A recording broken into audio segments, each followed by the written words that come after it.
मुद मंगल में संत समाज सत्संग सरोवर में निमज्जन कर रहे श्रद्धालु भक्त सज्जनों एवं श्रद्धा मूर्ति देवियों, बहुत सुंदर विचार यहाँ हो रहे हैं।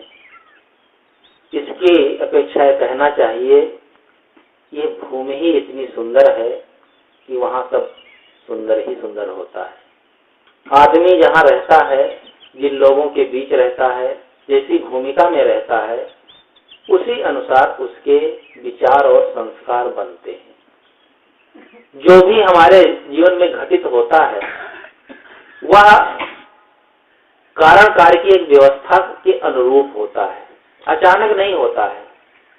कोई बच्चा जन्म लेते धनी आदमी के यहाँ पैदा हो गया, करोड़पति व्यक्ति के यहाँ पैदा हुआ, तो वो अचानक ऐसा नहीं हुआ है। पूर्व जन्म में उसके ऐसे कुछ संस्कार रहे होंगे, ऐसा पुण्य का फल रहा होगा जिससे वह जन्म लेते ही करोड़पति हो गया। और एक बच्चा जन्म लेते ही भिखारी के यहाँ कटोरा लेकर के पैदा होता है। बचपन से ही भीख मांगना या मजदूरी करना, गरीबी में जीवन जीना पड़ता है, तो उसके भी अपने ऐसे संस्कार रहे हैं। इसी प्रकार से अध्यात्म के मार्ग में भी है। देखा जाता है अपने जीवन में कि हम अध्यात्म में आगे बढ़ रहे हैं, हमारे जीवन में सुख शांति आ रही है, तो ये महापुरुषों के संग का फल होता है। वैसा हमने संग साथ किया है, ऐसे संस्कार अर्जित किए हैं, उन्हीं संस्कारों का फल होता है। इसलिए इन बातों को हमें ध्यान रखना चाहिए। कबीर साहब ने एक साखी कही है, व्यवहारिक बात थोड़ी सी मैं कहना चाहता हूँ। उन्होंने कहा कि मनुष्य को अपना जीवन कैसे जीना चाहिए। इस पर उन्होंने कहा कि प्रेम पाठ का चोलना पहिर कबीरू नाच, पानिब दीन्यो तास को जो तनमन बोले साँझ। प्रेम पाठ का चोलना, चोलना कहते हैं अंगरखा को, ऊपर से नीचे तक पहन लेते हैं, अल्फी जिसे अल्फा कहते हैं या ओवरकोट कहते हैं, उसे चोलना सात समाज में कहा जाता है। प्रेम का चोलना पहन करके नाचो, यानी प्रेम पूर्वक हर व्यवहार करो। प्रेम का कोई कपड़ा तो थोड़े होता है, प्रेम का व्यवहार ही प्रेम पूर्वक चोलना पहनकर नाचना है। उनके कहने का मतलब है कि हम जो भी काम करें, जो भी व्यवहार करें, सारे कृत्यों में हमारा प्रेम झलकता हो। आप प्रेम से किसी के साथ व्यवहार करते हैं तो वह स्वाभाविक आपकी तरफ आकर्षित होता है, आपको कहना नहीं पड़ता है। महात्मा बुद्ध का प्रेम ही ऐसा था जो अंगुलमाल जैसे खूंखार डाकू को भिक्षु बना देता है। रत्नाकर को सप्त ऋषियों का प्रेम ही मोड़ करके वाल्मीकि बना देता है। हमारे जीवन का ये ऐसा आधार होना चाहिए, ऐसा व्यवहार होना चाहिए जो घुल करके प्रेममय हो जाए। मीरा कहते हैं मैं तो प्रेम दीवानी। प्रेम जहाँ होता है, समर्पण जहाँ होता है, वहाँ पर उन लोगों के, व्यक्तियों के गुण अपने आप में स्वाभाविक आने लगते हैं। इसलिए साहब कहते हैं प्रेम पाठ का चोलना पहिर कबीरू नाच। हर व्यक्ति को चाहिए जीवन में वह काम करे जिससे स्वयं का सुख शांति से जी सकें और दूसरों को भी सुख शांति का रास्ता बता सकें। जिसके जीवन में प्रेम उदित हो जाता है वह कहीं से बैर नहीं रखता है, किसी में भेदभाव नहीं रखता है। कहते हैं इस्लाम में एक संत हुई है राबिया। राबिया इस्लाम में जरूर दीक्षित थी और उसके गुरु हुसैन थे। इस्लाम परंपरा जरूर थी, लेकिन उसका हृदय ऐसा विशाल था कि वो सभी धर्म मत पंथों के महापुरुषों को एक समान समझती थी और भेदभाव रहित उसके विचार थे। अब कहानी है या घटना है ये तो नहीं पता है, लेकिन मैंने पढ़ा कि उसने उसका एक जगह घटना में लिखा है कि एक बार उनके गुरु उसके घर पर पधारे। उसकी झोपड़ी थी, कुटिया बनी थी, उसी में वो रहती थी। जलपान भोजन के बाद बैठे तो उन्होंने कहा कोई पुस्तक हो तो लाओ उसका अध्ययन करें।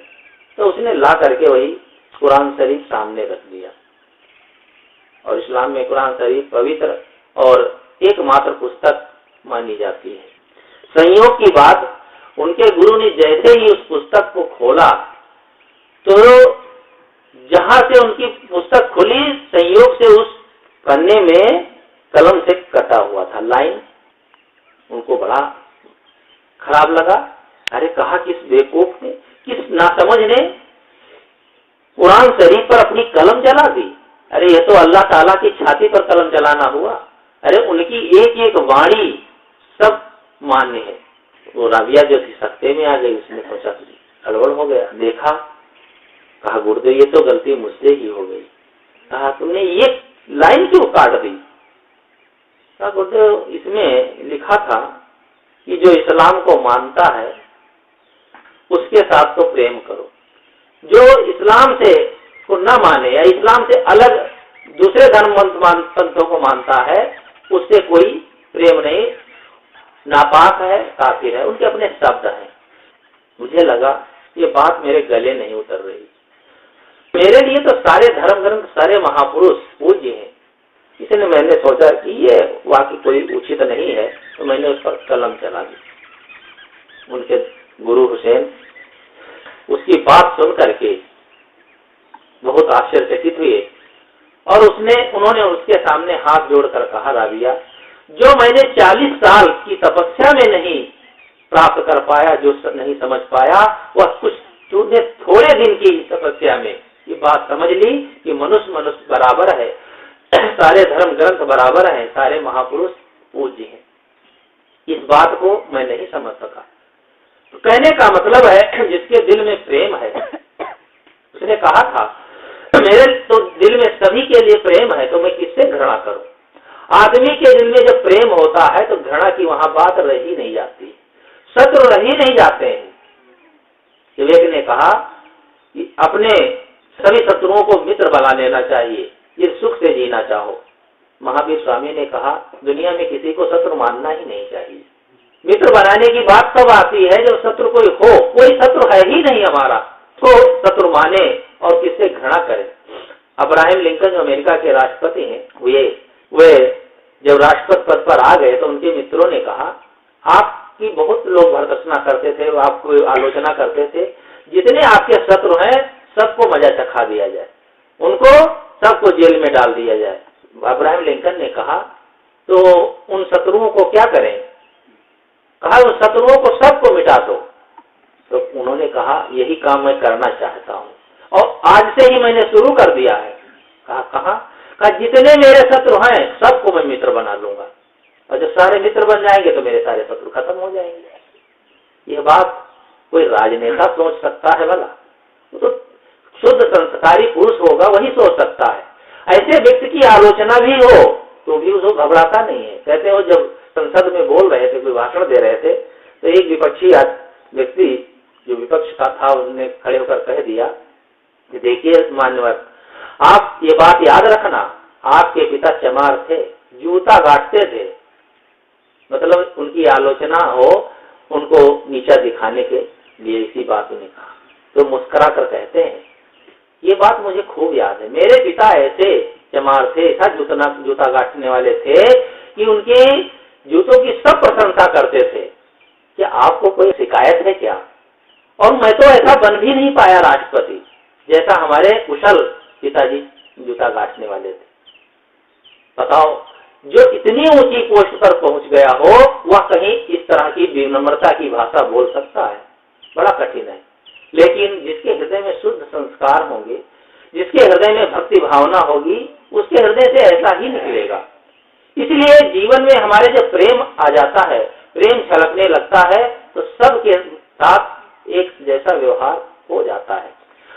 हमारे समाज में यही सबसे बड़ा दोष है कि हमारा जो भाव है एक जैसा नहीं होता है। जिसे हम अपना मान लेते हैं उसके लिए तो हमारा मन समर्पित हो जाता है, और जिसे हम पराया मान लेते हैं उसके लिए दुराव हो जाता है। ये कोई भी मत की बात हो, ये मत पंथों का इतना ढकोसला है कि अपने मत पंथ को, अपने महापुरुष को तो सिर पर बैठाए रहेंगे, लेकिन दूसरे महापुरुषों की निंदा करेंगे।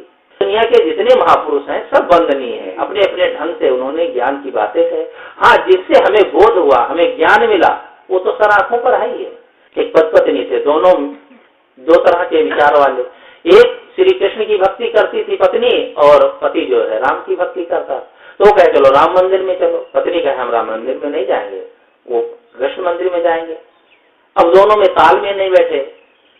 एक महात्मा के पास गए तो पत्नी ने शिकायत की, महाराज ये कहते हैं राम मंदिर में चलो, और मुझे कृष्ण भक्ति से प्रेम है तो मैं कृष्ण मंदिर में जाना चाहती हूँ।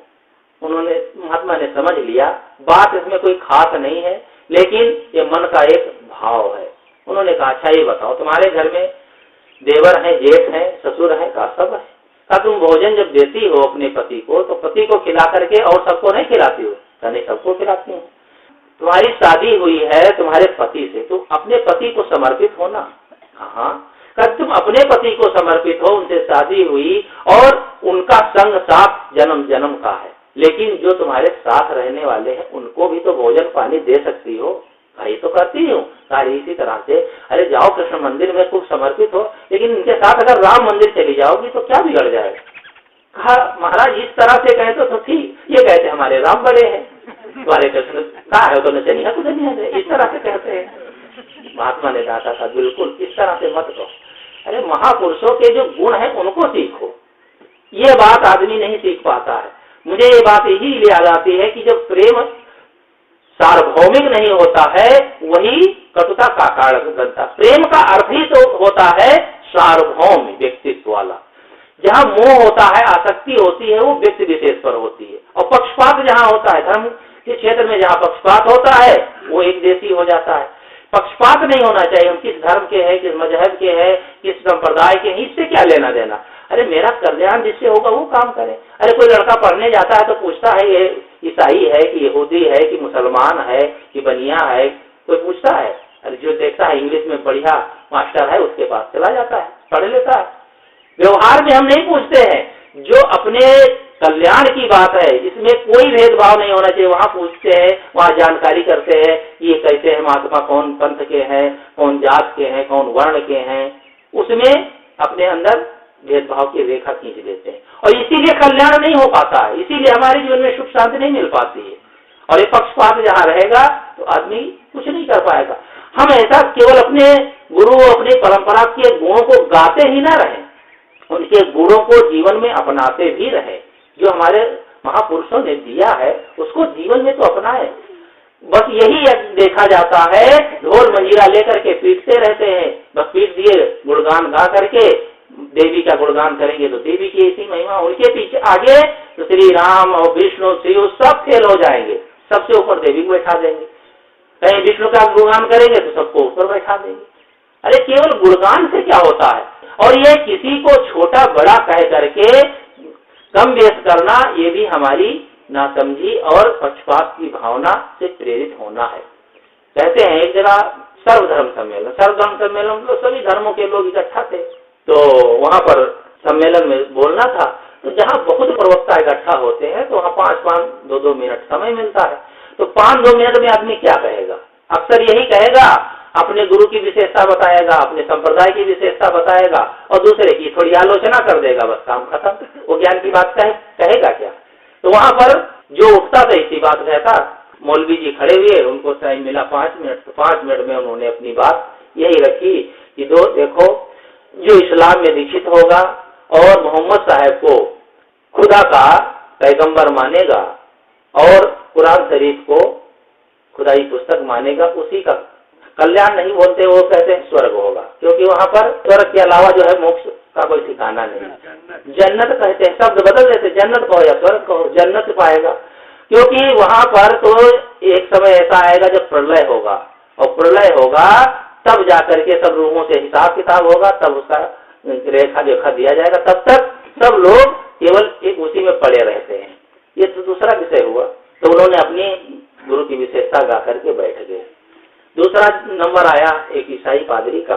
उन्होंने कहा देखो, इनके इस्लाम में वो पैगंबर आए, पैगंबर कहते हैं संदेह वाहक को, और शब्द में कहें तो नौकर, संदेश देने वाला नौकर। तो इनके यहाँ तो संदेश वाहक आए, बनकर आए। मेरे यहाँ तो परमात्मा का बेटा आया था, ईसा नाम से। ईसा मसीह परमात्मा के बेटे थे। ज्यादा प्रमाणित बात नौकर की हो सकती, संदेहवाहक की बेटे की होगी, बेटे की ज्यादा बात प्रमाणित होगी। तो मेरे यहाँ तो वो आए। तो जो ईसा मसीह को नहीं मानता है, ईसा मसीह के बताए हुए मार्ग पर नहीं चलता है, बाइबल को नहीं मानेगा और सही धर्म को नहीं स्वीकार करेगा, उसका तो स्वर्ग हो ही नहीं सकता है। उसने भी अपनी बात कह करके और बैठ गया।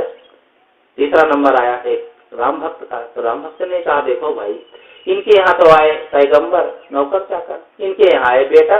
तो बेटा और उससे काम बनेगा, वो बात बनाकर भी कह सकते हैं। तो जरूरी है कि वो सही सही ही बोले हो, जो संदेश दिया गया हो, तो उसमें परिवर्तन नहीं कर सकते। मेरे यहाँ तो स्वयं परमात्मा आए थे।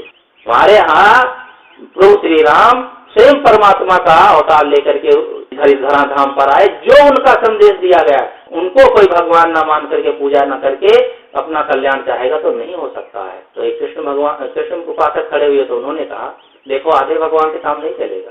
श्री राम तो 12 कलाओं से युक्त है और हमारे श्री कृष्ण भगवान 16 कलाओं से युक्त है। ये सब पुस्तकों में लिख दिया गया है। पता नहीं कौन सी कला का क्या क्या आधार लेकर के लिखा गया, वही जाने लेखक लोग। तो पूरे भगवान तो हमारे श्री कृष्ण भगवान, उनकी शरण में जो नहीं आएगा उसका कल्याण नहीं होगा।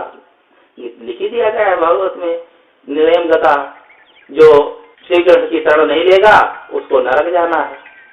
सब लोग कूद रहे थे। तो एक कबीरपंथी बैठे थे, उन्होंने सोचा हम क्यों पीछे रहे, ये सब लोग इतना कूद रहे हैं, उनकी शरण में जाओ तब कल्याण होगा, उनकी शरण में जाओ तब कल्याण होगा। तो आप लोग शायद नहीं जानते हो, कुछ लोग जानते होंगे। एक कबीरपंथ में एक पौराणिक कबीरपंथी, जो पुराण पौराणिकों के आधार पर उनकी मान्यता है। कभी साहब आकाश से उतरे, फूल पर प्रकट हो गए, ऐसा हुआ वैसा हुआ, वो कोई मनुष्य शरीर में नहीं आए, हाड़ मांस के बिजने में नहीं थे। पौराणिक उनकी एक कथा है और हर युग में वो आते रहे, ऐसी उनकी भावना है। वही की मान्यता वाले बैठे थे। तो उनके मन में भी अपना हट था कि हम कोई कम थोड़े है। वो खड़े हुए तो कहा, देखो आप लोग एक बात बताए, गुरु बड़ा होता है कि चेला? कहा बड़ा तो गुरु होता है। कहा हमारे कबीर साहब तो सबके गुरु हैं। अरे कहा तुम्हारे कबीर साहब 600 वर्ष पैदा हुए हैं और कैसे सबके गुरु हो जाएंगे? मोहम्मद साहब को 1400 वर्ष और ईसा मसीह को 2000 वर्ष हुए और श्री राम श्री कृष्ण तो हजारों वर्ष पहले हो गए, वे सबके गुरु कैसे हो जाएंगे? कैसी झूठ बात करते हो? उन्होंने कहा तुमको पता नहीं? अरे हमारे कबीर साहब चारों युगों में आते हैं, सत सुकृत मुनीन्द्र करुणामय और कबीर नाम से चारों युगों में आते हैं। जो चारों युगों में आते हैं सबके गुरु नहीं हो सकते। आदमी केवल अपने गुरु, अपने मतपंथ की प्रशंसा करके काम खत्म कर देता है, लेकिन क्या उन महापुरुषों ने जीवन में जो किया है वो हम कुछ कर पा रहे हैं? श्री राम श्री कृष्ण या कबीर या महात्मा बुद्ध, किसी भी महापुरुष ने जो जीवन में किया है वैसा हम कुछ जीवन जी पा रहे हैं? ऐसा नहीं जी पा रहे। उनकी प्रेम की कहानी हम कहीं पढ़ पा रहे हैं? भरत और श्री राम में कितना प्रेम, अपने सगे भाई से हम इतना प्रेम नहीं कर पाते। सगे भाई का भी अगर 1 बीघा और 10 बिस्वा हमारे में आ जाए तो क्या कहना, उसके लिए गला काट देंगे। लेकिन श्री राम के मन में जरा भी क्षोभ नहीं हुआ जब शाम को कहा गया तुम्हारा कल राज्याभिषेक होगा और सुबह उनको कहा गया तुम्हें वनवास हुआ। वाल्मीकि रामायण में लिखा है कि उनको जरा भी क्षोभ नहीं हुआ।